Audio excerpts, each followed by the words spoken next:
Why don't we give a big warm welcome to Dr. Michael Greger!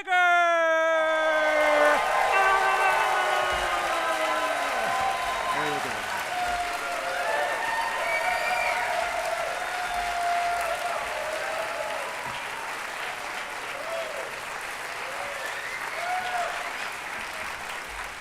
Surely if there was some safe, simple, side effect-free solution to the obesity epidemic, we would know about it by now, right? I'm not so sure. It may take up to 17 years before research findings make it into day-to-day clinical practice. To take one example that was particularly poignant for my family, heart disease. Decades ago, Dr. Dean Ornish and colleagues published evidence in one of the most prestigious medical journals in the world that our leading cause of death could be reversed with diet and lifestyle changes alone, yet hardly anything changed. Even now, hundreds of thousands of Americans continue to needlessly die from what we learned decades ago was a reversible disease. In fact, I'd seen it with my own eyes. My grandmother was cured of her end-stage heart disease by one of Dean's predecessors, Nathan Pritikin, using similar methods. So if effectively the cure to our number one killer of men and women could get lost down some rabbit hole and ignored, what else might there be in the medical literature that could help my patients, but just didn't have a corporate budget driving its promotion? Well, I made it my life's mission to find out. That's why I became a doctor in the first place and why I started my nonprofit site, nutritionfacts.org. Everything on the website is free. There are no ads, no corporate sponsorships, strictly non-commercial, not selling anything, just put it up as a public service, as a labor of love, as a tribute to my grandmother.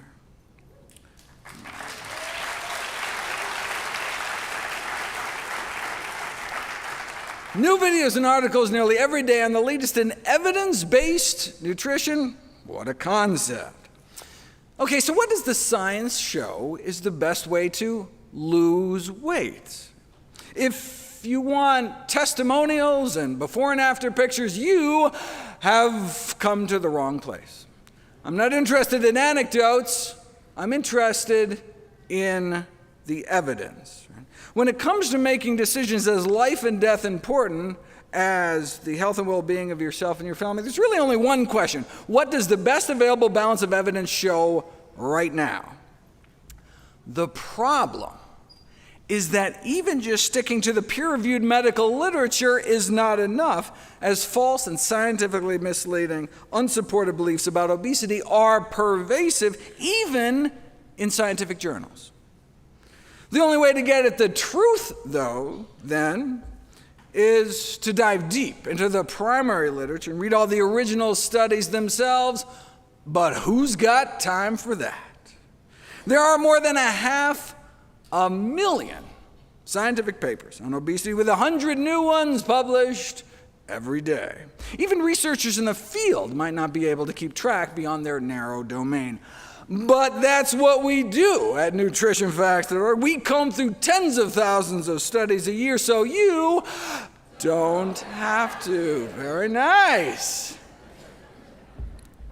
And indeed, we uncovered a treasure trove of buried data. Like today, I'll cover simple spices, for example, proven in randomized, double-blind, placebo-controlled trials to accelerate weight loss for pennies a day, but with so little profit potential, it's no wonder these studies never saw the light of day. The only profiting I care about, though, is your health. That's why 100% of all the proceeds I receive from all my books and DVDs and speaking engagements are all donated to charity. I just want to do for your family what Pritikin did for my family. But wait, isn't weight loss just about eating less and moving more? I mean, isn't a calorie a calorie? That's what the food industry wants you to think. The notion that a calorie from one source is just as fattening as any other is a trope broadcast by the food industry as a way to absolve itself of culpability. Coca-Cola itself even put an ad out there emphasizing this one simple common sense fact. As the current and past chairs of the Harvard's nutrition department put it, this central argument from industry is that the overconsumption of calories from carrots would be no different than the overconsumption of calories from soda. If a calorie is just a calorie, why does it matter what we put in our mouths? Let's explore that example of carrots versus Coca-Cola.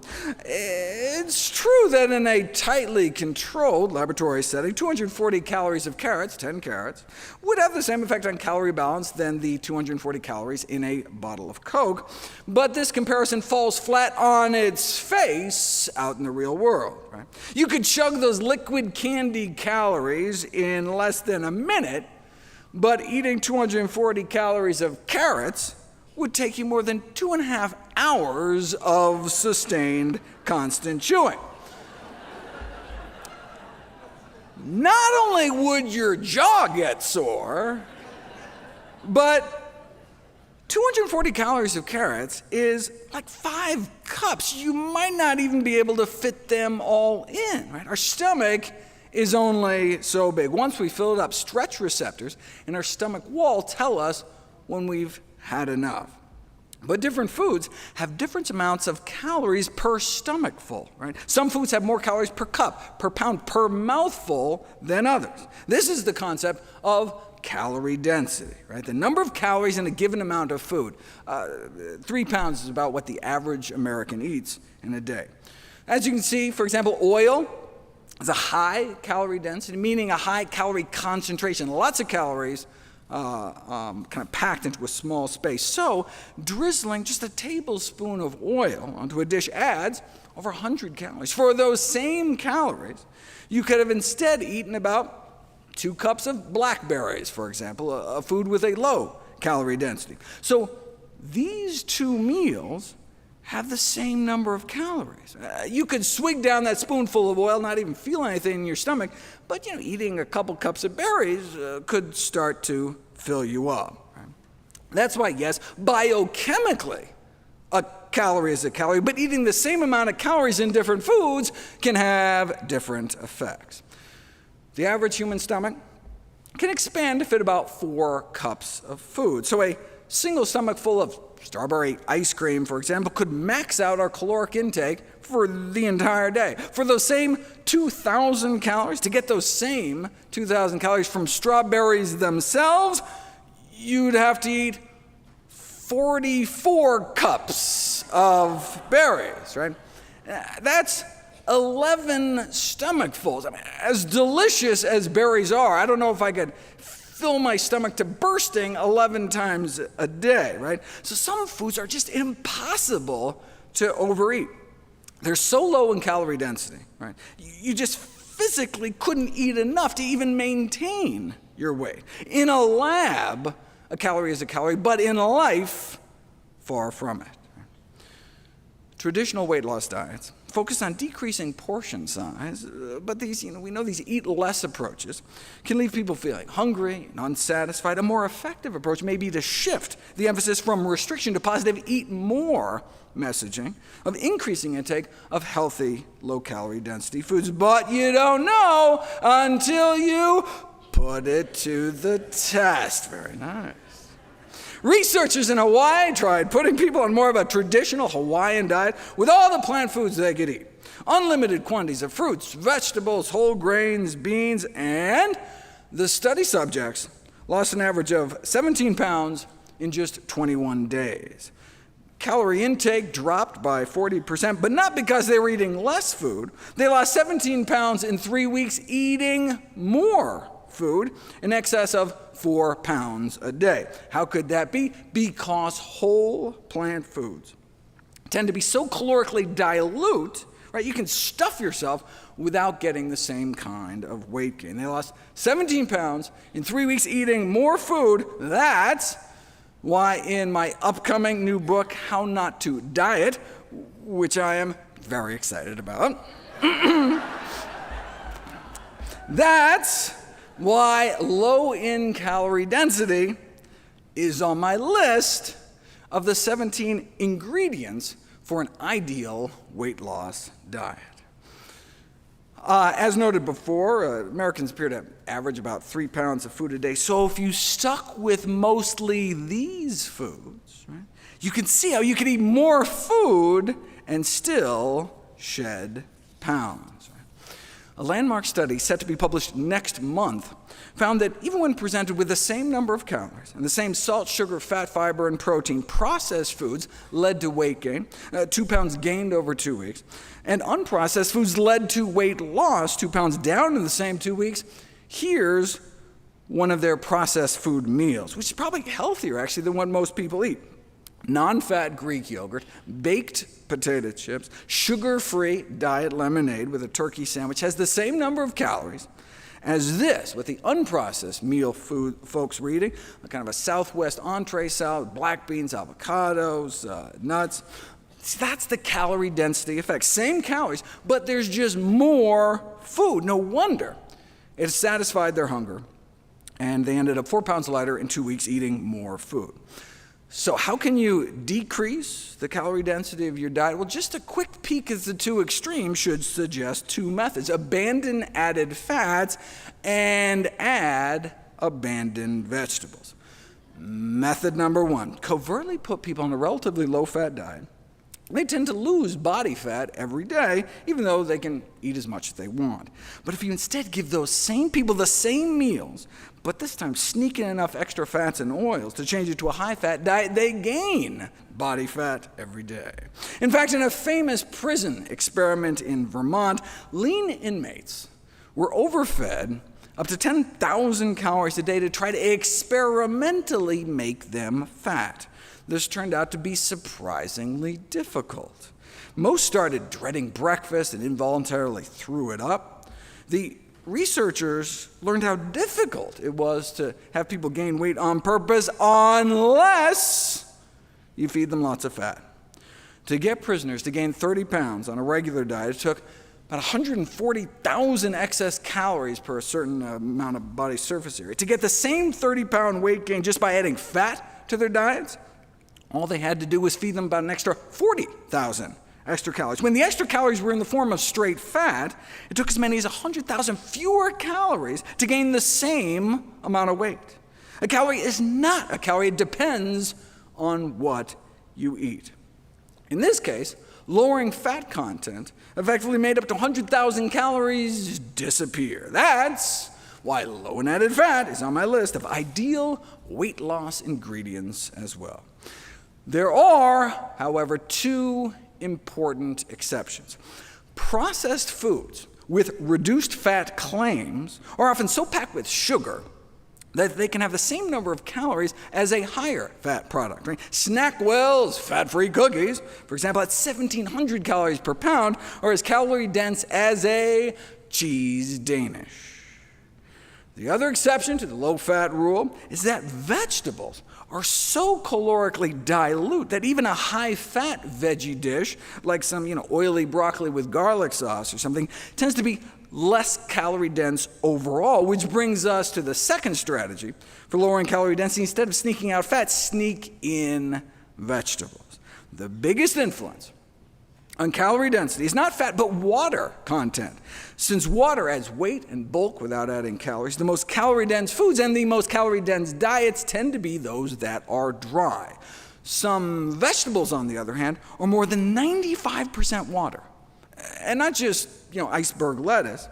Cucumbers, celery, turnips, cooked Napa cabbage, bok choy, summer squash, zucchini, bean sprouts, and bamboo shoots can top out at 95% water. They're basically just water in vegetable form, right? A big bowl of water-rich vegetables is practically just a big bowl of trapped water. Right?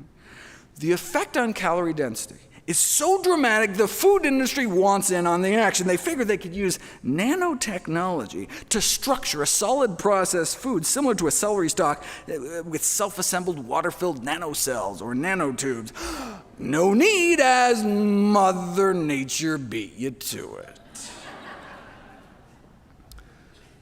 When dozens of foods, common foods, pitted head-to-head for their ability to satiate appetites for hours, the characteristic most predictive was not how little fat or how much protein it had, but how much water it had. That was the number one predictor of how filling a food is. That's why high in water-rich foods is on my list too.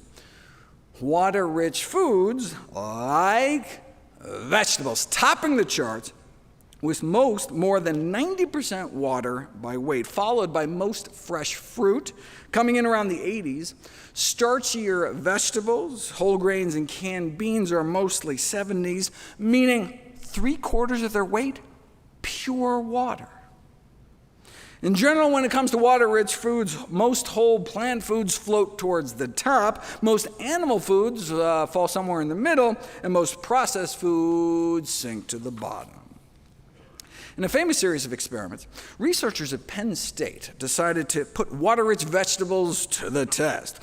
Study subjects were served pasta and told to eat as much or as little as they'd like, and on average they consumed about 900 calories of pasta. Now, what do you think would happen if as a first course you gave them 100 calories of salad, composed largely of lettuce, carrots, cucumber, celery, and cherry tomatoes? Would they go on to eat the same amount of pasta and end up with a 1,000-calorie lunch, 900 plus 100?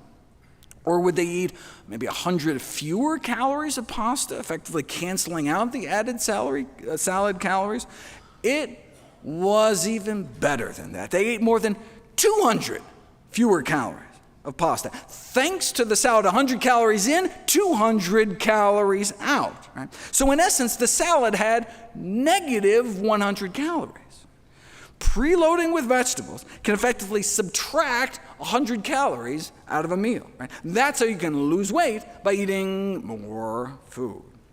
Of course, the type of salad matters. The researchers repeated the experiment, this time added a fatty dressing, extra shredded cheese, which quadrupled the salad's calorie density. Now, eating this salad as a first course didn't turn a 900-calorie meal into one with less than 800 calories. Instead, it turned it into a meal with calories in the quadruple digits. Right? It's like preloading pizza with garlic bread. Right? You can end up with more calories overall.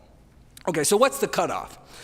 Studies on preloading show that eating about a cup of food before a meal decreases subsequent intake by about 100 calories. So to get a negative calorie effect, the first course would have to contain fewer than 100 calories per cup. Right? As you can see in the chart, this includes most fresh fruit and vegetables, but having something like a dinner roll would not work.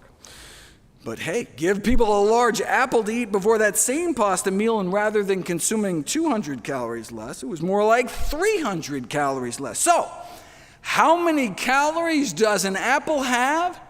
It depends on when you eat it.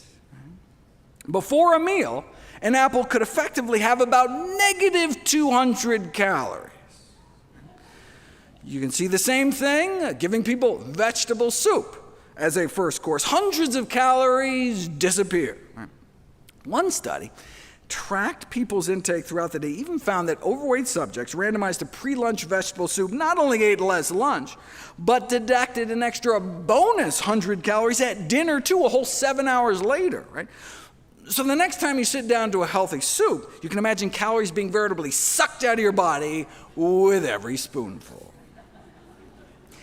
Even just drinking 2 cups of water before a meal immediately caused people to cut about 20% of calories out of the meal, taking in more than 100 fewer calories. No wonder overweight men and women randomized to 2 cups of water before each meal lost weight 44% faster.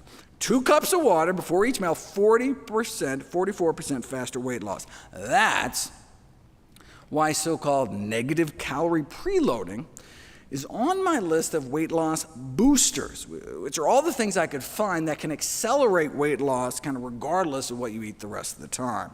Negative calorie preloading just means that starting a meal with foods containing less than 100 calories per cup. That can include many fruits, vegetables, soup, salad, or simply a tall glass of water.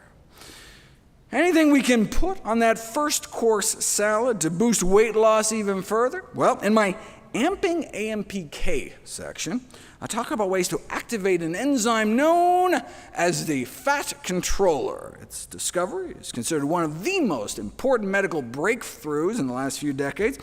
You can activate this enzyme through exercise, fasting, and nicotine, but is there any way to boost it for weight loss without sweat, hunger, or the whole dying a horrible death from lung cancer kind of thing? Well, Big Pharma is all over it. After all, obese individuals may be unwilling to perform even a minimum of physical activity, wrote a group of pharmacologists, thus indicating that drugs mimicking endurance exercise are highly desirable.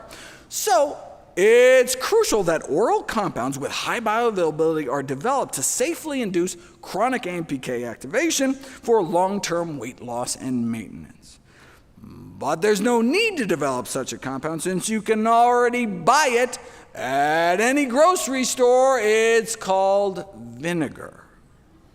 When vinegar, acetic acid, is absorbed and metabolized, you get a natural AMPK boost. Enough of a boost to lose weight at a typical dose you might use dressing a salad? Well, vinegar has evidently been used to treat obesity for centuries, but only recently has it been put to the test. Randomized, double-blind, placebo-controlled trial on the effects of vinegar intake on the reduction of body fat in overweight men and women. The subjects were randomized to drink a daily beverage containing 1 or 2 tablespoons of apple cider vinegar, or a control drink, a beverage that developed to taste the same but as the vinegar drink, but prepared with a different kind of acid, so it didn't have any actual vinegar in it.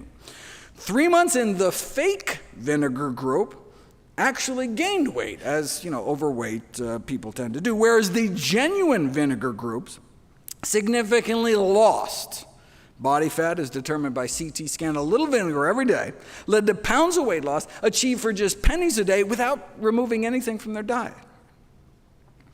That's why one of my 21 tweaks to accelerate weight loss is 2 teaspoons of vinegar with each meal, either sprinkled on your salad or even just added to tea with some lemon juice or something. The beauty of the vinegar studies is that they're not just randomized controlled trials, but placebo-controlled trials. Some studies aren't controlled at all. Women asked to eat a ripe tomato before lunch every day for a month, lost about 2 pounds, but without a control group, you don't know if the tomato had anything to do with it. Just being enrolled in a weight loss study where you know they're going to come back and weigh you in a month can have people change their diets in other ways. Right? It's certainly possible. Tomato is 95% water, so you'd be filling up a fist-sized portion of your stomach with only about 15 calories before a meal. So, it's certainly possible, but we'd need a better study to prove it for weight loss. Stronger studies have control groups, at least. For example, randomize people to a weight loss diet with or without 1 to 2 cups of low-sodium vegetable juice, and those drinking the vegetable juice lose significantly more weight. Or split people into 2 groups and give half about 2 tablespoons of goji berries a day, and 45 days later, the goji group appeared to cut 2.5 inches off their waistline compared to no change in the control group. But anytime you have one group do something special, you don't know how much of the benefit is due to the placebo effect. In drug trials, it's easy, right? You give half the people the actual medication, the other half a placebo, identical-looking sugar pill placebo. Both groups are then doing the same thing, taking an identical-looking pill. So if you see any difference in outcomes, all right, well then we can suspect it's due to the actual drug, right? But what would placebo broccoli look like, right? That's the problem. You can't stuff cabbage into a capsule, but there are some foods so potent that you could actually fit them into a pill to pit them against placebos spices. Want to know if garlic can cause weight loss? Give people some garlic powder compressed into tablets versus placebo pills. And garlic worked, resulting in both a drop in weight and waistlines within 6 weeks. They used about a half teaspoon of garlic powder a day, which would cost less than 4 cents. 4 cents too steep? How about 2 cents a day? A quarter teaspoon of garlic powder a day. About 100 overweight men and women randomized a quarter teaspoon worth of garlic powder a day or placebo, and those unknowingly taking that 2 cents worth of garlic powder a day lost about 6 pounds of straight body fat over the next 15 weeks. Now, if you can splurge up to 3 cents a day, there's black cumin. A meta-analysis of randomized controlled trials shows weight loss efficacy, again, with just a quarter teaspoon a day. Not regular cumin. This is a completely different spice known as black cumin. You say, well, what is black cumin? You obviously haven't been reading your Bibles. Described as a miracle herb, besides the weight loss, there are randomized controlled trials showing daily black cumin consumption significantly improves cholesterol and triglycerides, significantly improves blood pressure and blood sugar control. But I use it just because it tastes good. I just put black cumin seeds in a pepper grinder and grind it like pepper. With more than 1,000 papers published in the medical literature on black cumin, some reporting extraordinary results like dropping cholesterol levels as much as a statin drug. Why don't we hear more about it? Why weren't we taught about it in medical school? Right? Presumably because there's no profit motive, right? Black cumin is just a common natural spice, right? You're not going to thrill your stockholders selling something that you can't patent that costs 3 cents a day. Or you can use regular cumin, the second most common popular spice on earth. Those randomized a half of a teaspoon at both lunch and dinner over 3 months, lost 4 more pounds and an extra inch off their waist, found comparable to the obesity drug known as Orlistat. That's the anal leakage drug you may have heard about. Though the drug company evidently prefers the term fecal spotting to describe the rectal discharge it causes. The drug company's website offered some helpful tips, though. It's probably a smart idea to wear dark pants and bring a change of clothes with you to work. You know, just in case their drug causes you to crap your pants at work. I think I'll stick with the cumin. Cayenne pepper can counteract the metabolic slowing that accompanies weight loss and accelerate fat burning as a bonus. Ginger powder, over a dozen randomized controlled trials starting at just a quarter teaspoon of ground ginger a day, showing significantly decreased body weight at just pennies a day, proven in placebo-controlled trials to work, but you probably never heard about any of this because they can't make enough profit. Don't get me started.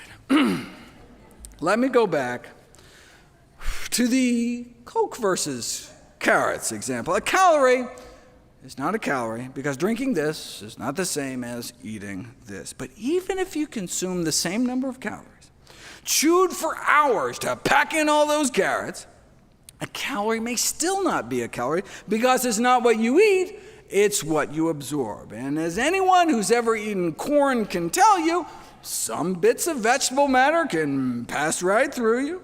A calorie may still be a calorie circling your toilet bowl, but flush calories aren't going to make it onto your hips. Right?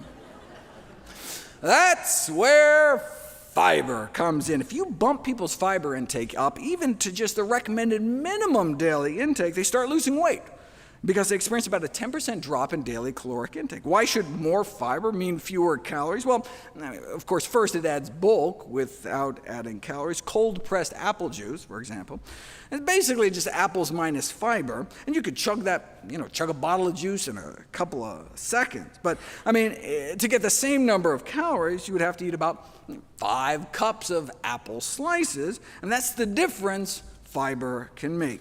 But it's not just a calorie density thing.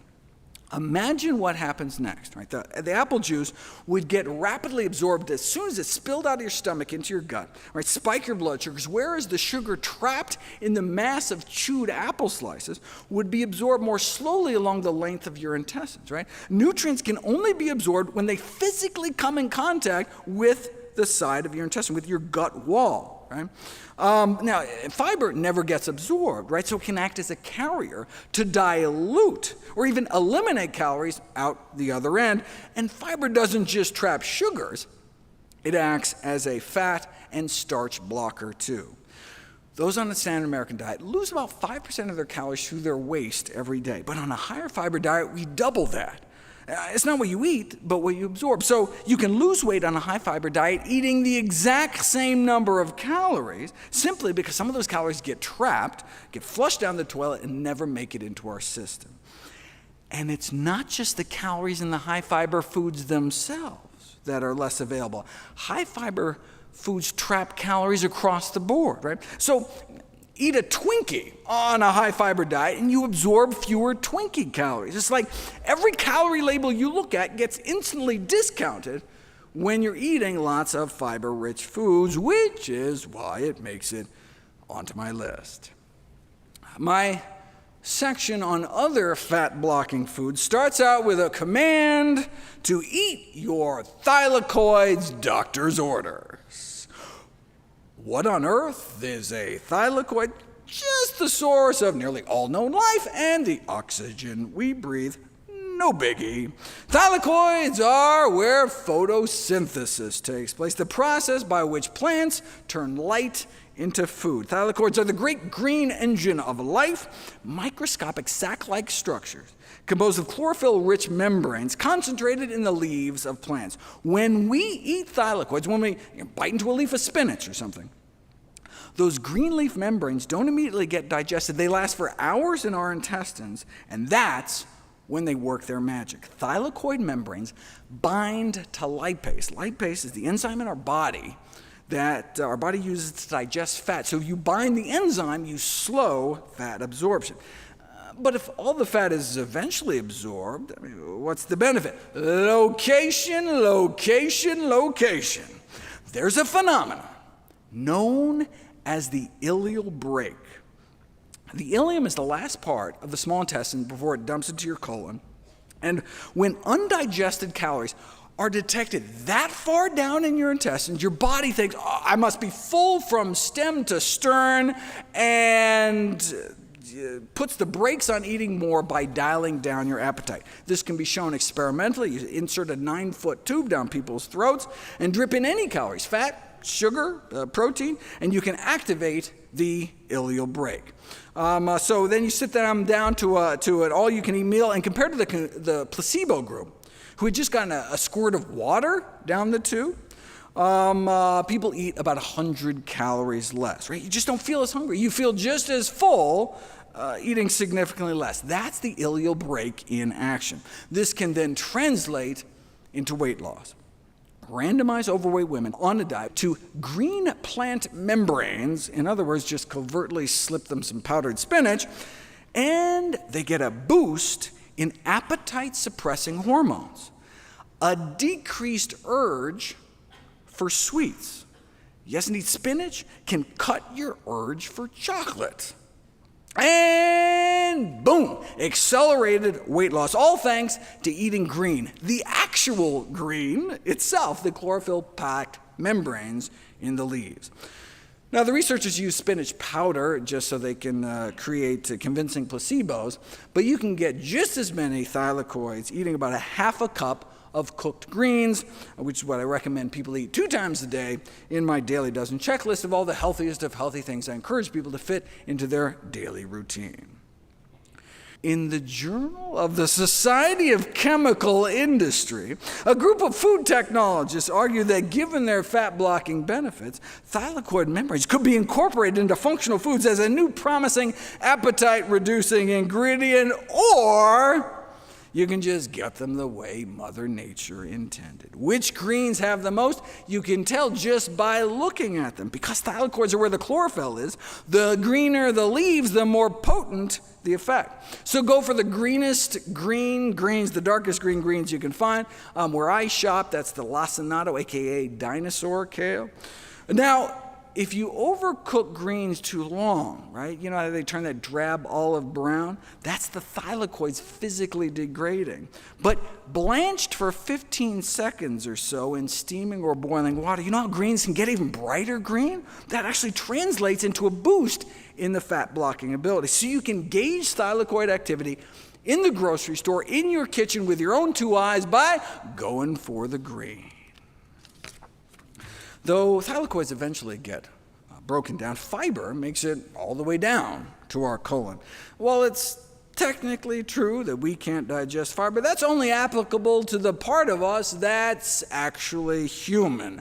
Most of the cells in our body are bacteria, or gut flora, which weigh as much as one of our kidneys, as metabolically active as our liver, has been called our forgotten organ. And it's an organ that runs on MAC, microbiota accessible carbohydrates.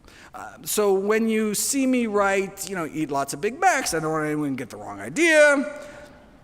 MAC is just another name for prebiotics, right? What our good gut flora eat. In other words, fiber. There's that fiber again.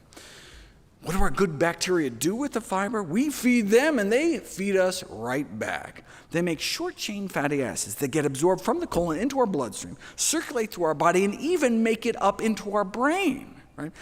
It's like the way our gut flora communicates with us, dialing down our appetite, all the while increasing the rate at which we burn fat and boosting our metabolism at the same time, all thanks to fiber. Check this out. Put people on a brain scanner, show them a high-calorie food like a donut, and the reward centers in their brains instantly light up. But if you repeat the experiment, but this time secretly deliver fiber-derived short-chain fatty acids directly into their colon, you get a blunted reward center response. And subjects report that high-calorie foods just seem less appetizing, and subsequently ate less of an all-you-can-eat meal. Right? But fiber supplements like Metamucil don't work, which makes sense because they're non-fermentable, meaning our gut bacteria can't eat them. So yeah, they can improve bowel regularity, but can't be used by our good bacteria to make those compounds that can block our cravings. For that, we have to actually eat real food.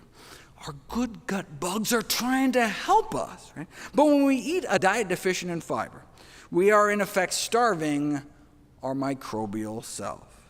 Less than 5% of Americans reach even the recommended minimum daily adequate intake of fiber. No surprise, since the number one sources are beans and whole grains. And 96% of Americans don't even reach the recommended minimum intake of legumes, which are beans, split peas, chickpeas, and lentils. And 99% don't reach the recommended minimum for whole grains.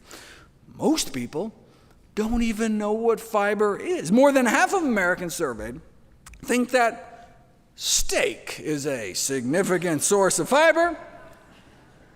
However, by definition, fiber is only found in plants. There's zero fiber in meat, eggs, or dairy, and typically little or no fiber in processed junk, and therein lies the problem.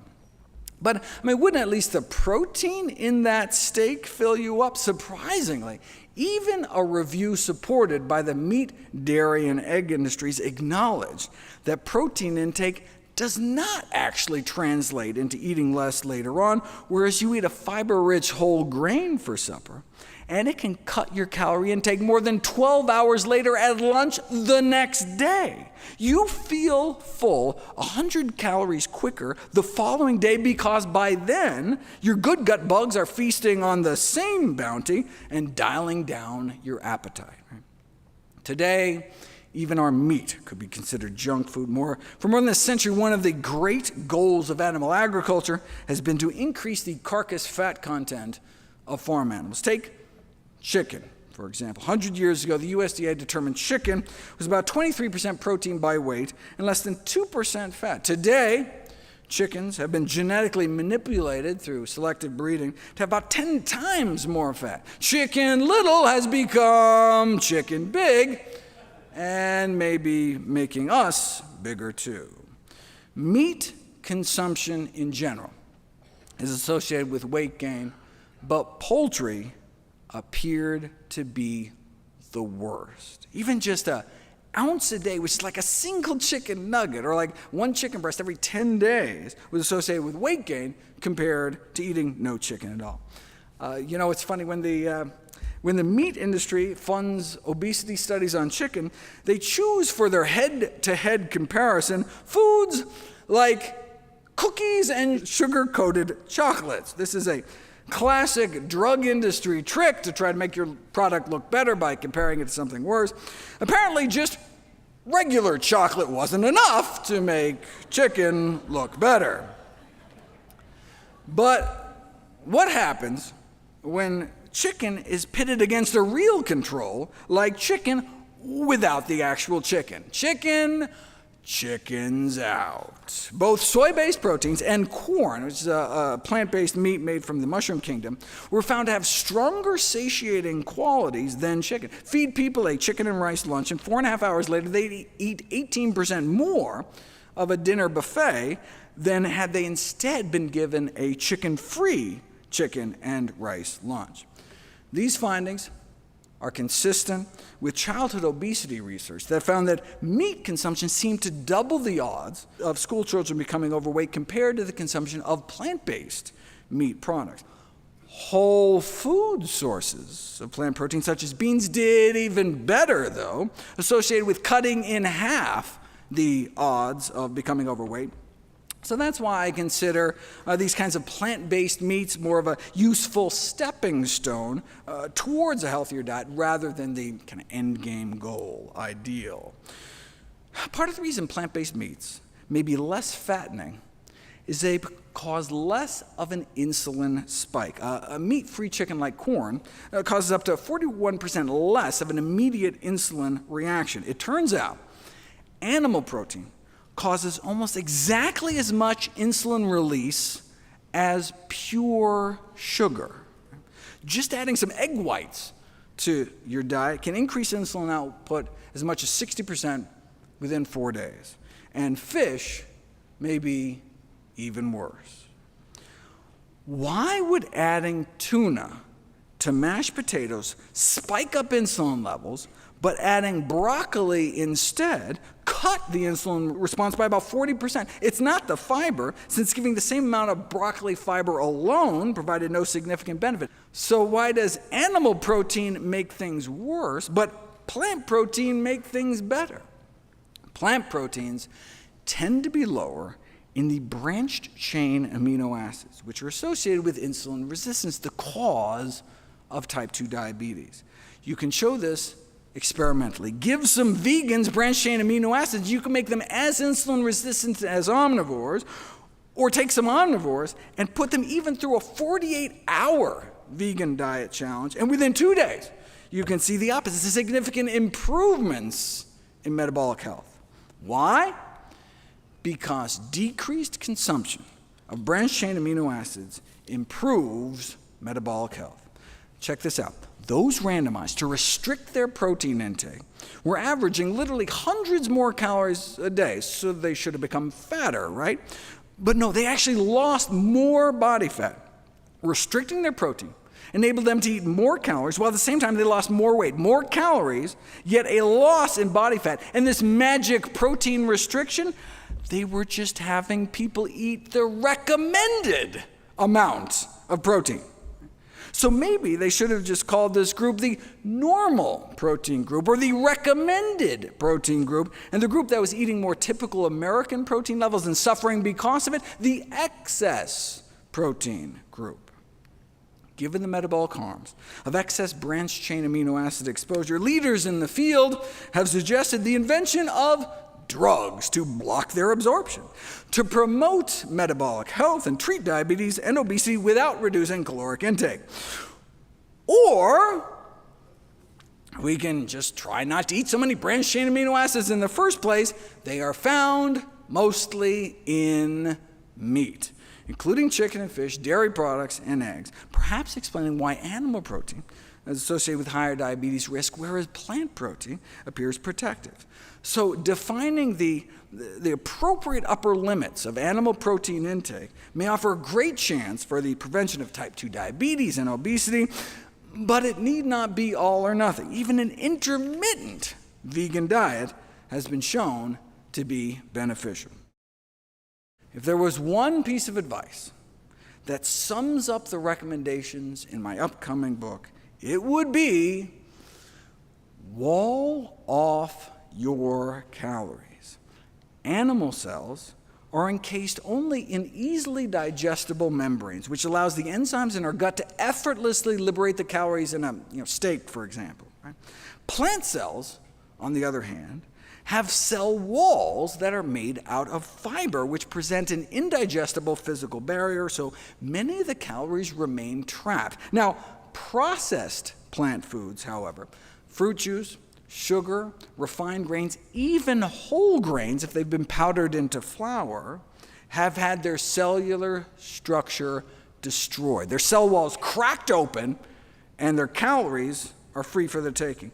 But when you eat structurally intact plant foods, chew all you want, you're still going to end up with calories completely surrounded by fiber, which then blunts the glycemic impact, activates the ileal brake, and delivers sustenance to your friendly flora. So, bottom line, try to make sure as many of your calories as possible, your protein, your carbs, your fat, are encased in cell walls. In other words, from whole, intact plant foods.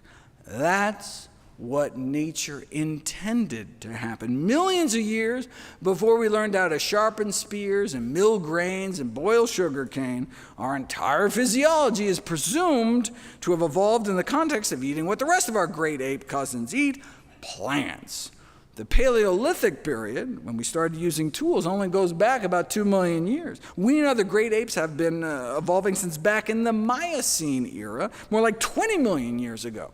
So for the first 90% of our hominoid existence, our bodies evolved on mostly plants. It's no wonder, then, that our bodies may thrive best on the diet we were designed to eat. So maybe we should go back to our roots. With enough portion control, anyone can lose weight, right? Lock someone in a closet, you can force them to lose as much body fat as you want. Chaining someone to a treadmill, probably have a similar effect. But what is the most effective weight loss regimen that doesn't involve calorie restriction or exercise or a felony? I scoured through the medical literature at all the randomized controlled trials, and the single most successful strategy to date is a diet of whole plant foods. The single most effective weight loss intervention like that ever published in the peer-reviewed medical literature, a whole food, plant-based diet. That works better than anything else studied to date, and no wonder, given what we just learned about fiber and branched-chain amino acids and all that. Okay. Now, I mean, we've known for more than 40 years that those eating predominantly plant-based diets weigh on average about 30 pounds less than the general population, but you don't know if it's the diet itself until you put it to the test. In 2017, a group of New Zealand researchers published the Broad Study, a 12-week randomized controlled trial in the poorest region of the country with the highest obesity rates. Overweight individuals were randomized to receive either standard medical care or semi-weekly classes offering advice and encouragement to eat a low-fat diet centered around fruits, vegetables, whole grains, and legumes. And that's all it was, just empowerment and information, empowerment with knowledge. No meals were provided. The intervention group was merely informed about the benefits of plant-based living and encouraged to fit it into their own lives at home. No significant change in the control group, but the plant-based intervention group, even though there were no restrictions on portions, be able to eat freely all the healthy foods they wanted, lost an average of 19 pounds by the end of the 3-month study. 19 pounds, it's a kind of respectable weight loss, but what happened next, right? At the end of those 12 weeks, class was dismissed and no more instruction was given. The researchers were curious to see how much weight the subjects had gained back after being released from the study, so everyone was invited back at the 6-month mark to get reweighed. The plant-based group had left the 3-month study 19 pounds lighter on average, but 6 months later, they were only down about 27 pounds. They got better. The plant-based group had been feeling so good, both physically and mentally, had been able to come off so many of their medications. They were sticking to the diet on their own, and the weight continued to come off.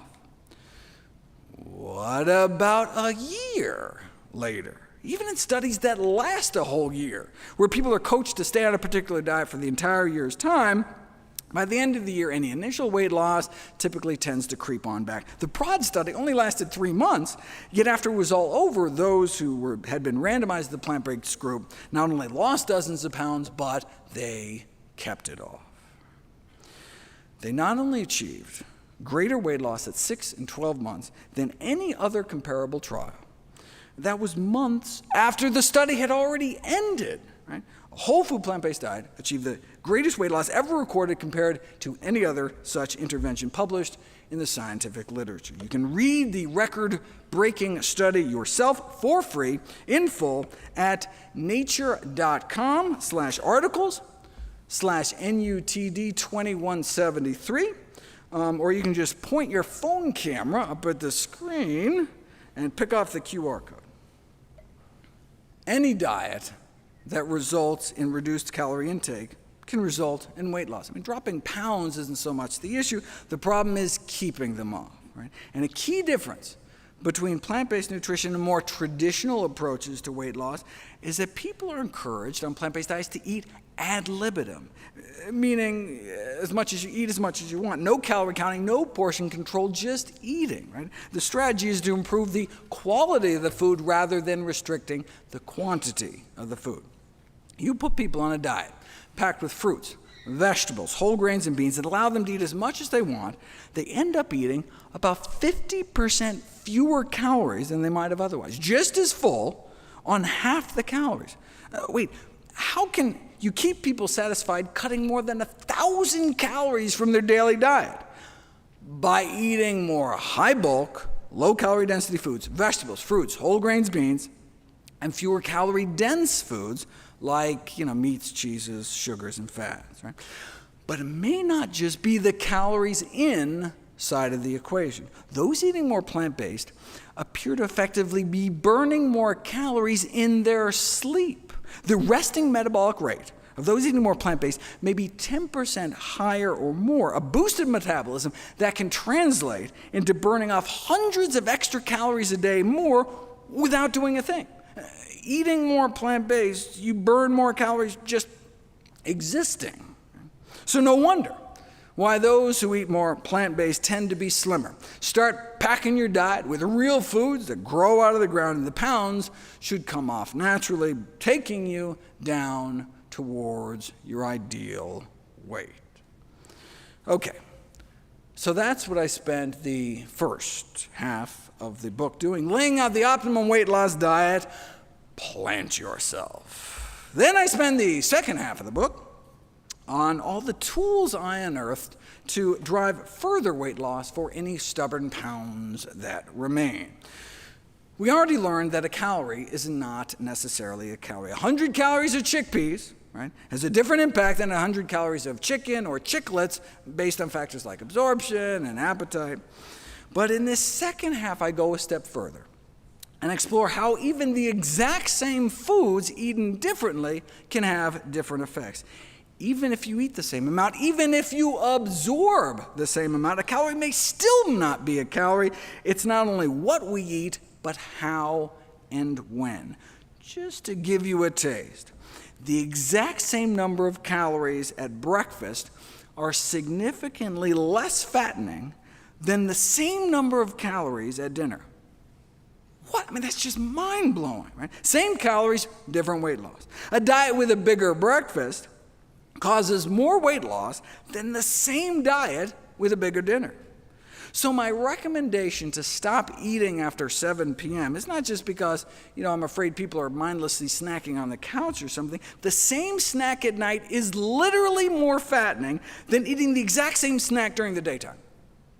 All thanks to our circadian rhythms, our chronobiology, something I spend a whole chapter about. Some of the sleep data is really crazy too. Overweight adults were randomized to 8 weeks of either a calorie-restricted diet or the same diet combined with 5 days a week of just 1 less hour of sleep a night. Now, they ended up sleeping an hour later on the weekend, so overall just cut 3 hours of sleep out of their week. Now, surely, it's 3 hours a week of sleep difference is not going to change how much weight they lost, right? And on the scale, that was true.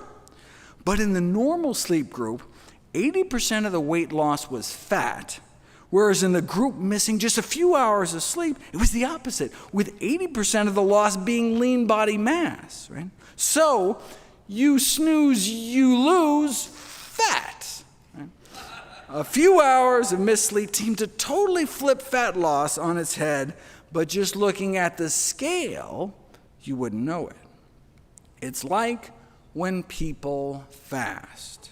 Stopping eating completely for a week or two can cause more weight loss than just restricting your calories, duh, right? But paradoxically, it may actually lead to less loss of body fat. Wait, how can eating fewer calories lead to less fat loss? Because during fasting, your body starts cannibalizing itself and burning your own protein for fuel. The scale made it look as though they were doing better when they were fasting, but the reality is they were doing worse. They would have lost more body fat if they had kept eating. They would have lost more body fat eating more calories. Right? Short-term fasting can interfere with body fat loss, not accelerate it, and you see the same thing with the keto diet. Body fat loss actually slows down when you switch to a ketogenic diet. Just looking at the bathroom scale, though, the keto diet seems like a smashing success, losing less than a pound a week on a regular diet to, boom, 3.5 pounds in 7 days after switching to keto. But what was happening inside their bodies told a totally different story. On the ketogenic diet, their rate of body fat loss was slowed by more than half. So most of what they were losing was water, but they were also losing protein. They were also losing lean mass. That may help explain why the leg muscles of CrossFit trainees placed on a ketogenic diet can shrink as much as 8% within 2 months. Of course, even if keto diets work, the point of weight loss is not to fit into a skinnier casket. Right? People whose diets even tend to trend that way appear to significantly shorten their lives. On the other hand, even just drifting in the direction of eating more healthy plant foods is associated with living longer, right? Those going the other way, though, those who start out more plant-based but then add meat to their diet at least once a week, not only appear to double or triple their odds of diabetes, stroke, heart disease, and weight gain, but may also suffer an associated 3.6-year drop in life expectancy. That's going from no meat to just once a week meat or more. Low-carb diets have been shown to impair artery function and worsen heart disease, whereas whole food plant-based diets have been shown to actually reverse heart disease. That's what Ornish used, right? So it appears to be the most effective weight loss diet, just so happens to be the only diet ever proven to reverse heart disease in the majority of patients, right? My grandma didn't have to die like that. No one's grandma has to die like that. If that's all a plant-based diet could do, reverse the number one killer of men and women, shouldn't that be the default diet until proven otherwise? And the fact that it can also be so effective in treating, arresting, or reversing other leading killers like type 2 diabetes and high blood pressure would seem to make the case for plant-based eating simply overwhelming. Only one diet has ever been shown to do all that, a diet centered around whole plant foods. You don't have to mortgage your health to lose weight. The single healthiest diet also appears to be the most effective diet for weight loss. After all, permanent weight loss requires permanent dietary change. I mean, healthier habits just have to become a way of life. And if it's going to be lifelong, you want it to lead to a long life. Thankfully, the single best diet proven for weight loss may just so happen to be the safest, cheapest way to eat for the longest, healthiest life. Thank you.